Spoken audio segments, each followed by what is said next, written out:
ధన్‌తేరస్ అనగానే బంగారం కొనేసుకుంటాం. కానీ అసలు లక్ష్మి అంటే ఏంటి? ప్రపంచంలో 16 రకాల సంపద ఉంటుంది. విద్య, ఆత్మగౌరవం, మానసిక ఆరోగ్యం, పిల్లలు, వారసత్వం. ఇది ధర్మంలో వస్తుంది. అర్థ అంటేనే ఎకనామిక్స్, పెట్టుబడులు, ఇల్లులు, బంగారం, వాహనాలు ఇవన్నీ ఒక రకమైన సంపద. కామ, భాగస్వామి, శారీరక సుఖం, ఆరోగ్యం, ఆదాయం ఇవన్నీ కామంలో వస్తాయి. మోక్షంలో ఆధ్యాత్మిక జ్ఞానం, మోక్షం, ఆయుష్, బంధాల నుంచి విముక్తి. అయితే ధన్‌తేరస్ నాడే సముద్ర మథనం నుంచి లక్ష్మీదేవి, ధన్వంతరి కూడా చేతిలో ఒక pot of medicine and herbs పట్టుకుని ఉద్భవించాడని చెప్తారు కదా. అయితే ధన్‌తేరస్కి ఒక కథ ఉంది. ఇది కథ మాత్రమేనండి. ఒకప్పుడు హిమ అనే రాజు ఉండేవాడు. అతని కొడుక్కి 16 సంవత్సరాలు వచ్చిన తర్వాత పెళ్ళైన 4వ రోజుకే మరణిస్తాడు అని చెప్పి పాము కాటుతో మరణిస్తాడని చెప్తారు.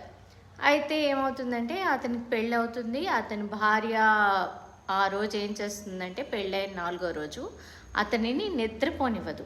గుమ్మం ముందు బంగారం, వెండి కుప్పలుగా పోసి దీపాలు పెడుతుంది.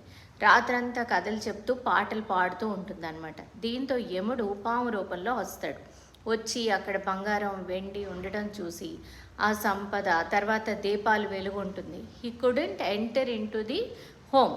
దాంతో అతను లోపలికి అడుగు పెట్టకుండా వెనక్కి వెళ్ళిపోతాడు. దీంతో యువరాజు ప్రాణాలతో బయటపడతాడు. అప్పటి నుంచి ధన్‌తేరస్ నాడు యమ దీపాలు పెట్టడం మొదలైంది. 13 దీపాలు పెడతారు ధన్‌తేరస్ నాడు.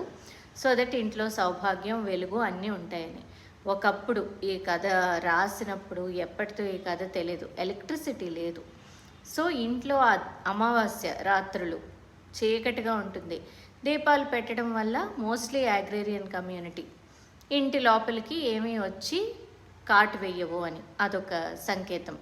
తర్వాత లాజికల్గా చూస్తే పూర్వం ఏదైనా ఒక సందర్భంలోనే కొనుక్కునేవారు ఏదైనా వస్తువు. కాబట్టి ఏదైనా కొనుక్కోవడం అంటే మన దగ్గర డబ్బులు ఉండడం, అలాగే మనం కొనుక్కోవడం ద్వారా ఆ వ్యాపారస్తుడికి కూడా ఆదాయాన్ని ఇవ్వడం.